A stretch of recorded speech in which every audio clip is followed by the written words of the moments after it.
Okay, we're going to work on posting month of September today.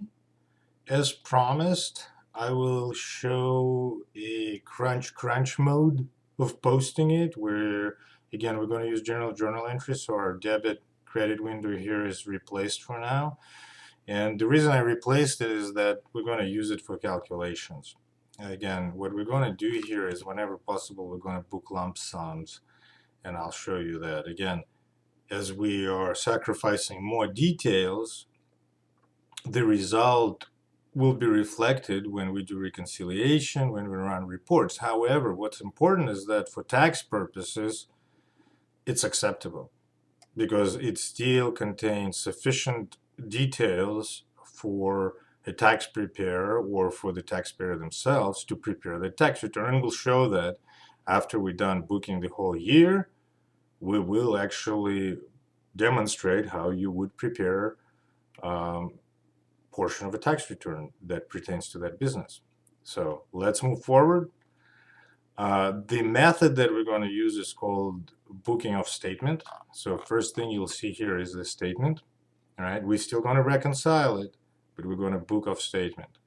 And the difference here is that what we did, we organized all the invoices behind the statement. This way we know what each transaction belongs to, right?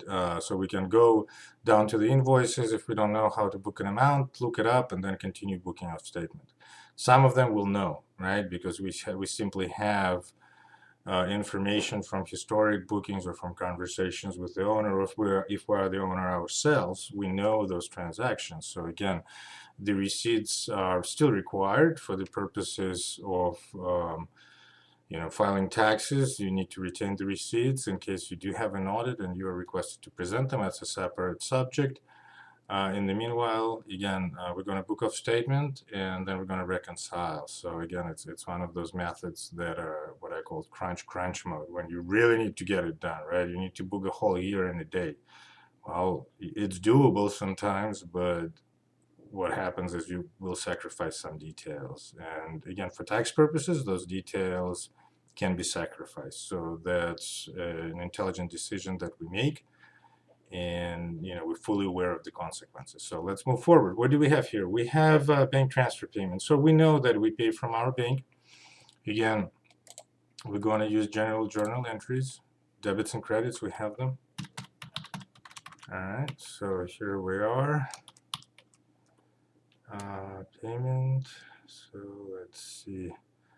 We actually have a receipt for that payment. So let's scroll to it. Right here. Here it is. So we know the date. And it's we can now put down the amount here. So again, what do we know about it? Well, we know that our bank account will be reduced by that amount, right? Because we're transferring it from our bank account. All right. And we know that our liability will be reduced as well. And by now we know that assets are reduced through credits, bank account is an asset, and we also know that liabilities are reduced through debits, right? And a credit card is a liability. So here we are, and we're going to go back to our statement. All right, so this transaction is good to go. We're ready to book, so we're going to save and new. We're going to stay in general journal entries because that's what we're going to use to book. What else do we have here? Well, we have soft drinks, right? So 99/2020. Right here we don't have the invoice, so we're going to scroll. Here it is.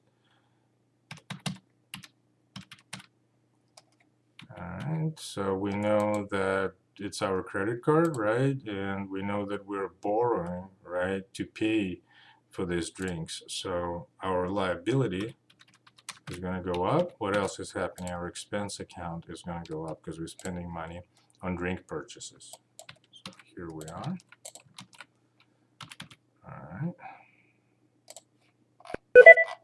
What else do we have here? We have gas station receipt right here.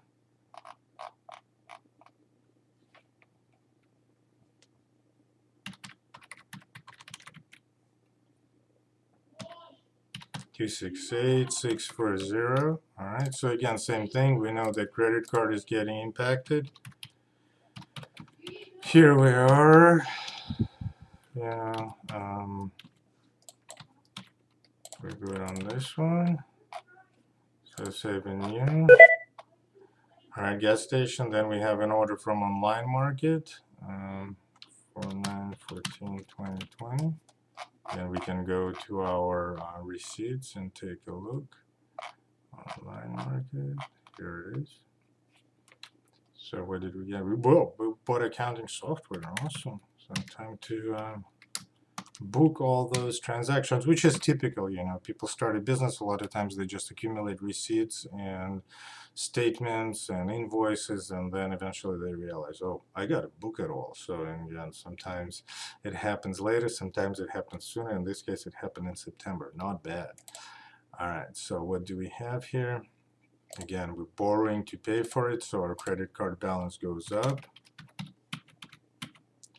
What else is happening here? Well, should we book it under computer and internet expenses? We could. It wouldn't make much difference. Typically, software has a subscription cycle, so let's assume it's that. It wouldn't make a lot of difference for tax purposes, so we can put it under dues and subscriptions. Okay, so here we are. All right, this one is good to go. Again, our expenses on dues and subscriptions, in this case, subscription to the software, go up. Expenses are increased through debits, 62,800 goes up, and then we are borrowing to pay for that, so our liability goes up through credits, and that's 21,100. Okay, so we're going to continue booking.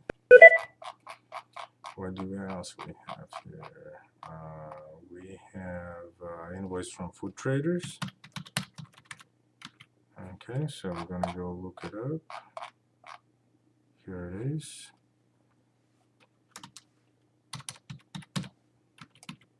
Alright, so again, we know that we're borrowing to pay for it, so that's a good start. Liability goes up. Alright, and what else is happening? Where our expenses go up, so our food purchases goes up, right? So again, expenses go up through debits, 6,200 goes up, and liabilities go up through credits because we're borrowing to pay for it. Our 21,100 account goes up through credits. So let's continue.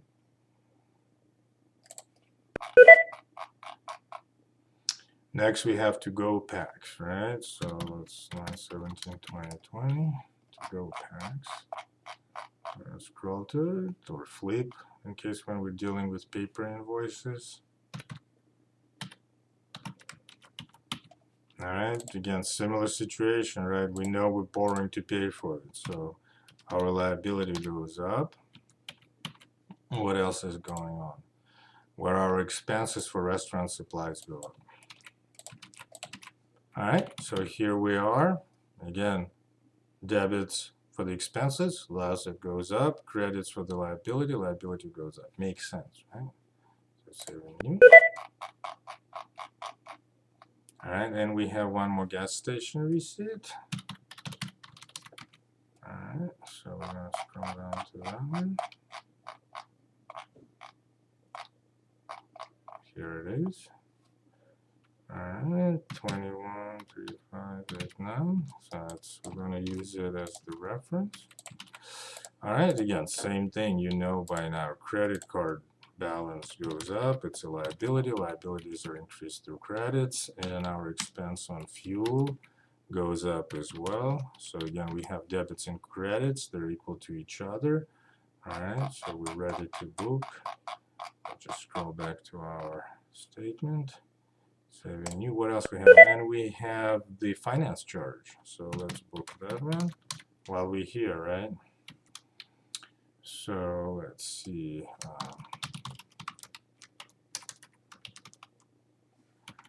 All right. So again, it is added. The charge is added to our balance on the credit card,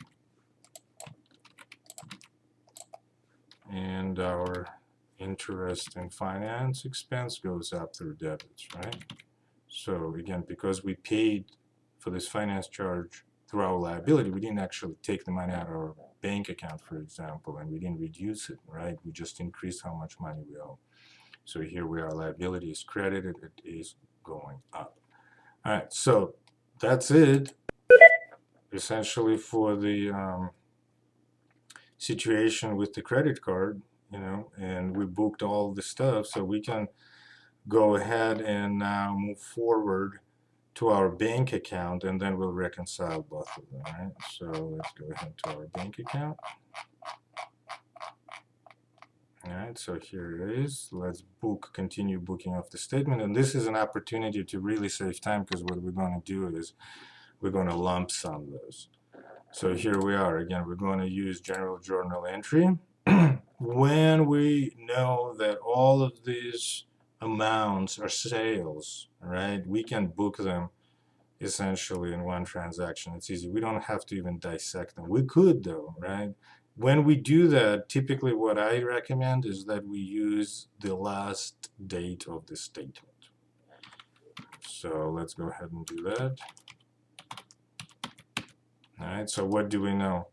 We know that our bank account goes up, right? And actually we can take a look right here. We have deposits and other credits. You can scroll, we don't have other credits, right? So again, we can just go ahead and lump sum it right here. Right.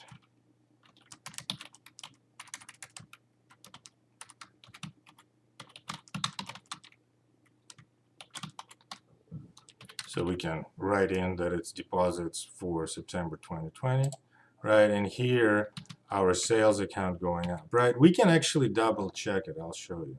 So what you do is you can delete it and then just key them in to make sure that it adds up. I mean, I'm sure it adds up, right? Banks are never wrong, but you could essentially do that. And that's, again, one of the cool features that QuickBooks offers us. All right, see, it adds up. Right, so here we are, or we could have just booked it again right off this, deposits and other credits. We don't have other credits. We know that all of the deposits are sales. So here we are. We can go ahead and book it and move forward. So we're going to save and new. All right, what else we have? We have some draws, right? So again, in this case, the bank payment for the credit card, we already booked. So make sure you don't double book things, right? That's one of those situations when you're booking off the statement, keep track of when you booked and what you booked, right? So again, you're saving time, but you got to stay alert. It's like, flying a jet fighter at that point. You got to pay attention, and you got to pay attention quick, and you got to have good memory, right? What happened and when it happened. So again, let's move forward. So what we're going to do is we're going to create the member draw, right? We do remember that equity is reduced through debits, so we're just going to lump sum it all here. Oops. Plus 500 plus 3500 plus. All right, that's our draw. And we know that the money leaving account, right? So our bank account will be reduced by this amount. So we're going to make a note here that it's a draw for September. All right, and we just booked those 3 transactions right here in the lump sum. And you'll see during reconciliation, it will work out. All right, so again, save and new. All right, then we have these checks. Now, we can even do those essentially in a lump sum, because kind of in a lump sum, right? We could hit one account in terms of checking account, right, with our credit, and then dissect the debits per invoice. So that would be kind of the ultimate. It would increase the number of entries, but we could give it a shot, right, for the sake of demonstration. So again, we're going to use the last date of the statement. We would lose information about checks at the entry level, but we can do it. So here we go, checks. And let's get going with that. So first we have check. Let's put it in the memo, right? At least check 1025 so we can keep track of it. So check 1025, here it is, portable water. So that's our utilities, right? Utilities expense account goes up, we know this much, right? So we can book it right here. What else do we have? We have check 1026. We need to look up what are we buying, right? Oh, cleaning. Okay. So cleaning supplies, 27, right? And that's check 26 for our purposes. We're going to put it down. What else do we have? We have check 27. That one is a little bit, if I remember correctly, it's complex. So here it is. We're going to book this one. So what do we have? We have rent. All right. That expense goes up. What else do we have? We have insurance. That one goes up. We have dues and subscriptions, goes up. What else do we have? We have maintenance and repairs, that goes up. And we have advertising and promotion, and that goes up, right? So here it is. The QuickBooks sums it up for you, most software do. So we know, right, that our bank account will be reduced by this total, right? And we can put right here checks for September 2020. So here it is, right? We just essentially booked all those checks in one entry. Again, we're going to lose some level of details, but you'll see that we can still reconcile it. That's the most important part, right? We want to make sure that we match our accounting records to a third-party external source of information, and we want to make sure that it matches, right? Because their records match to our records, it means we tracked our records correctly. Okay, so here we are. We're going to book this 3, and after that we just have monthly service and merchant account fee, and we're going to book those again in a lump sum. So we have bank fees, right? That expense account goes up, and we can put it right here. And then we have merchant account fees. That's the money the bank charges us for processing credit card payments, right? When customers pay us using credit card, they charge us. So again, account fee. All right, and then we know that the sum of this money will leave our bank account, right? So here we go. Service fees for September. All right, so here we are, right? Again, we booked that lump sum, save and close. At that point, we're done booking of the statement. And it concludes essentially booking all those transactions, receipts, invoices for September. Again, we booked them off the statements. Now we're going to go and reconcile it next, and you'll see that, again, it didn't make much difference from standpoint of reconciliation. Some level of details was lost, but for tax purposes, we still have enough information to file tax returns.